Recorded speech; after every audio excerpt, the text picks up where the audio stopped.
దేవుని పరిశుద్ధ నామమునకు మహిమ కలుగును గాక. ప్రిలారా, మీ అందరికీ ప్రభునామన వందనాలు. దేవుని వాక్యము ధ్యానిందాము. యోబు గ్రంథం 8వ అధ్యాయము 5వ వచనము నుండి, నీవు జాగ్రత్తగా దేవుని వెదికిన ఎడల, సర్వశక్తుడగు దేవుని బతిమాలుకుని ఎడల, నీవు పవిత్రుడవై యథార్థవంతుడవైన ఎడల, నిత్యముగా ఆయనని యందు శ్రద్ధ నిలిపి నీ నీతికి తగినట్లుగా నీ నివాస స్థలమును వర్ధిల్లజేయును.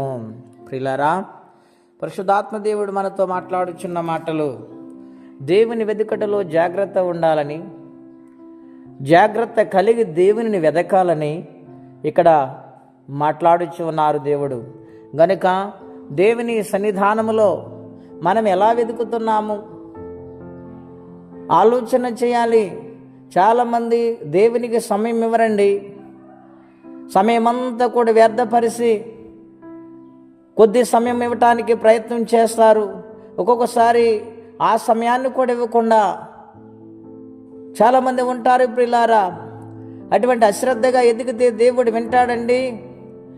దేవుని వెతుకటంలో భయం ఉండాలి, శ్రద్ధ ఉండాలి, ఆసక్తి ఉండాలి.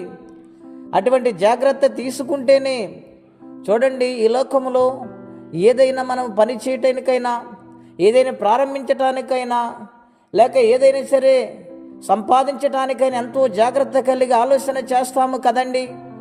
మరి లోకానికి మనలను పంపించిన సృష్టికర్తైన దేవుని విషయంలో, మన ప్రాణాత్మను కలుగజేసిన భగవంతుని విషయంలో ఎంత జాగ్రత్త ఉండాలో ఆలోచన చేయమని ప్రభుపేట మనవి చేస్తూ ఉన్నాను.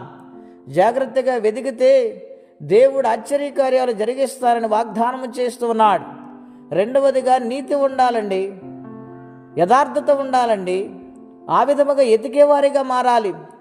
ఈ లోకములో గొప్పవారు కాకపోవచ్చేమో కానీ, జ్ఞానవంతులు కాకపోవచ్చేమో కానీ, జాగ్రత్త అనేది నీతితో కూడింది, యథార్థతో కూడింది అయితే నీ నీతికి తగినట్లుగా నీ నివాస స్థలాన్ని దేవుడు వర్ధిల్ల చేస్తారని వాగ్దానం చేస్తూ ఉన్నాడు.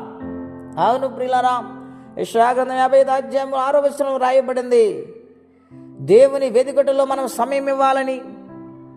ఆయన వెతుకుతున్నప్పుడు ఖచ్చితంగా ఆయన దొరుకుతాడని ఇక్కడ రాయబడింది. గనుక దేవుని వెతికే బిడ్డలుగా ఉందామా? దేవుని బ్రతిమాలుకునే వారిగా ఉందామా? ఆయన సన్నిధిలో ఎల్లప్పుడూ కూడా వెదికే వారిగా మారాలి. ఆయన సన్నిధిని వెదకాలి. అప్పుడే మన స్థితి మొదటి కొద్దిగా ఉండినను తొదకు మహాభివృద్ధి కలగజేస్తానని దేవుడు మాట ఇస్తున్నారు.